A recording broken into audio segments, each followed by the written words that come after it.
अप्सरा mom ने किसको मारा ताना कि हमें जो ट्रोल कर रहे थे लोग, हमें जो परेशान कर रहे थे लोग, मैं यूआईटी पे देख रही हूँ कि उन्हें अपने कर्मों की सजा मिल रही है।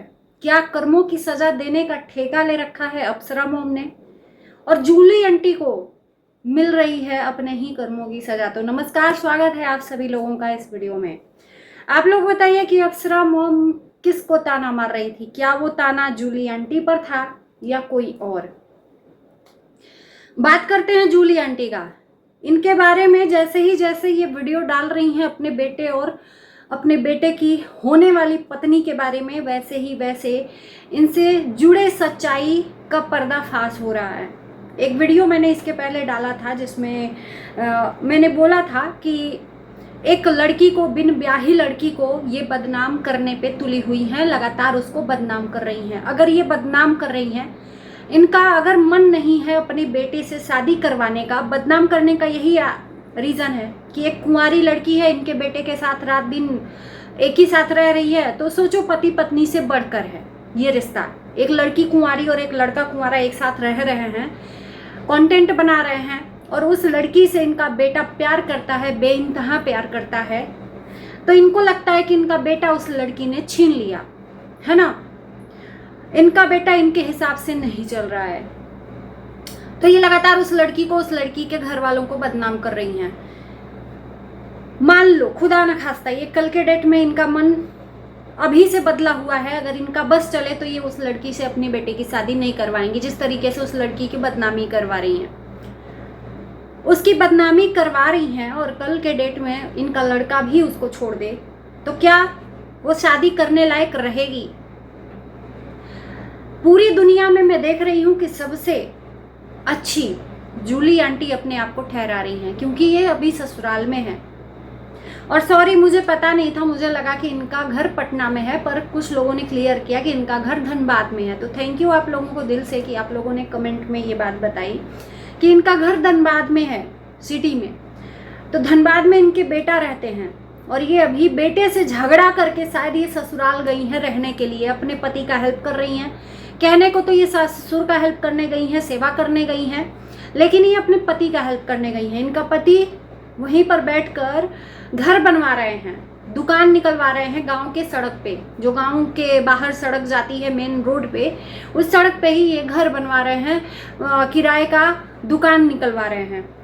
तो ये अपने पति की हेल्प करने गई हैं कि उनको बहुत दिक्कत होती है। अगर वो गांव रहते हैं तो माँ बाप को बनाना, खिलाना, झाड़ना, पोछना, माजना, धोना सब अकेले करना पड़ता है, और वो भी संभालना है, जो घर बनवा रहे हैं उसको भी देखना है। तो मैं यहाँ पर रहकर उनका हेल्प कर रही हूँ, इन्होंने क्लियर किया है ना। ऊपर से ये दिखा रही थी कुछ दिनों से कि इनकी सास इनको बहुत ज़्यादा प्रताड़ित करती हैं। इनकी सास इन्वर्टर बंद कर देती हैं, चोरी चुप के आगे के रूम में कुछ भी मंगाती हैं तो खा लेती हैं, इनके साथ बहुत ज़्यादा टॉर्चर कर रही हैं। और इनकी सास इनकी बेटियों के चढ़ाने में आई हैं, इनकी बेटियां मतलब इस बुढ़ापे में अलग करवाने पे तुली हुई हैं। सास को ये कंटेंट बना बना के लगातार बेइज्जत कर रही थी। अब ये अपने बेटे को भी नहीं छोड़ रही हैं। तो ये क्या है? इनको ये रास्ता किसने दिखाया?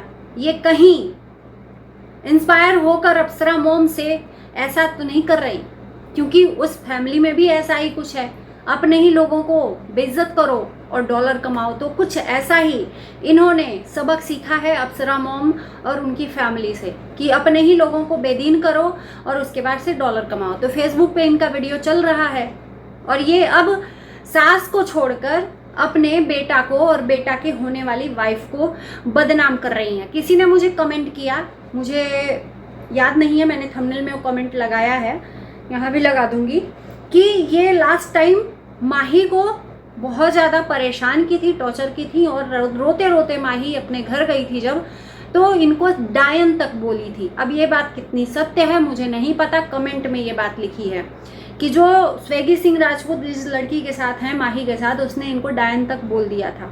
और फिर उसके बाद से स्वेगी सिंह मानसिक रूप से बहुत ज़्यादा डिस्टर्ब हो गए थे, मतलब एक तरह से डिप्रेशन में चले गए थे स्वेगी सिंह राजपूत। और उस टाइम से लेकर और अभी कुछ दिनों के पहले तक वो डिप्रेशन में ही थे। कुछ भी अपना काम, उनका काम कंटेंट बनाना है तो वो कंटेंट भी नहीं बना रहे थे, डांसिंग करना है वो भी नहीं कर रहे थे।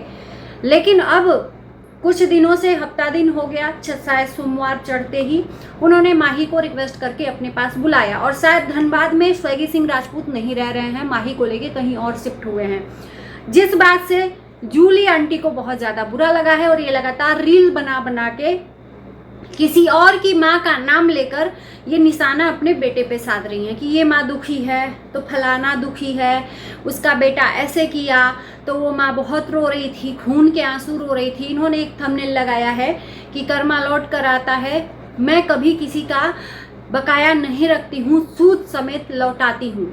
तो ये ताना मार रही हैं अपने ही बेटे को। और उधर से बेटे का भी एक वीडियो आया है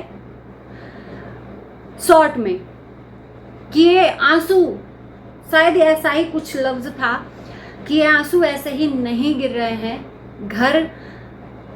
घर की कुछ चीज़ों को लेकर उन्होंने एक थॉट बनाया है, जिससे ये समझ में आता है कि स्वैगी सिंह राजपूत जो भी ये जूली आंटी कर रही हैं उसके बारे में बोलना नहीं चाहता, पर अपना दर्द दिखा रहा है। तो मैं कहूँगी कि स्वैगी सिंह राजपूत बहुत ही अच्छा है, जो अपनी माँ का इतना बदनामी सह कर भी अपने माँ बाप के लिए कुछ नहीं कह रहा।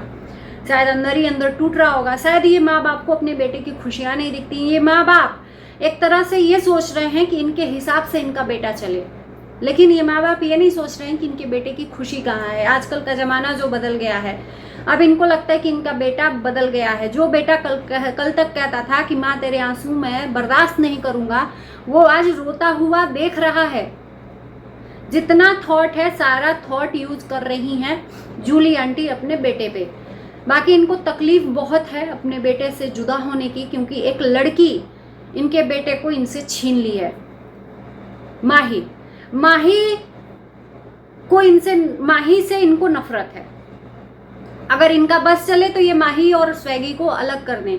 और जिस टाइम पे इन्होंने अलग किया था, माही रोते हुए गई थी और स्वैगी सिंह राजपूत टकला हो गया था डिप्रेशन में। शायद इनका बेटा भी उसके बगैर नहीं रह पाता। चलो वो लड़की रहे ना रहे वो फर्क नहीं पड़ता, पर इनका लड़का भी नहीं रह पाता। तो कम से कम ये तो सोचना चाहिए। ये दूसरों को अपनी चीजें थोपना जानती हैं, है ना, हर जगह। और ये कहाँ की समझदारी है भाई? दूसरों को आप बोलते हो, आप अपने ही घर का बखेड़ा यहाँ पर सोशल मीडिया पर गा रहे हो, इज्जत कहाँ रह गई? कहते हो हमारा खानदान ऐसा है, हमारा मायका ऐसा है। ये इज्जतदार घर के लोग घर की बातें घर में रखते हैं, बेटे माँ की बात घर में रखते हैं, चार दीवारी में सोशल मीडिया पर प्रचार नहीं करते, इज्जत का तौहीन नहीं करते। हम स्वैगी सिंह राजपूत से ये उम्मीद एक तरह से कर सकते थे, पर बहुत समझदारी दिखाई। इनसे उम्मीद कर सकते थे इनसे समझदारी की उम्मीद कर सक रहे हैं। तो ये क्या कर रही हैं कि ये खुद घर का सारा सोशल मीडिया पर रख रही हैं, क्योंकि इन्होंने देखा है एक फैमिली का, और वो फैमिली का जो देखा है वही ये आगे जो रास्ता दिखाया है वही रास्ते पे चल रही हैं कि भैया हम अपने मन की बात भी कहेंगे और उसके ऊपर डॉलर भी आएगा। तो क्या बात है, ऐसी ऐसी माएँ हैं सोशल मीडिया पर उतर चुकी कि जो अपने घर की इज्जत को ही बेचकर नीलाम करने पे तुली हुई हैं, है ना। जूली आंटी का बहुत सारा ऐसा वीडियो है, शॉर्ट वीडियो है, जिसमें ये अपने ही बेटे को टारगेट कर रही हैं। तो अब पछताए होत क्या, जब चिड़िया चुग गई खेत। अभी शादी नहीं हुआ तो आप ये हाल कर रही हैं उस लड़की का जो अभी ब्याही भी नहीं है। तो अभी से भविष्य दिख गया कि आप क्या बहुओं को अपने घर में रखोगे। आप बहू को आप अपनी सास को बोल रहे हो, पर आप कैसा सास बनने लायक हो?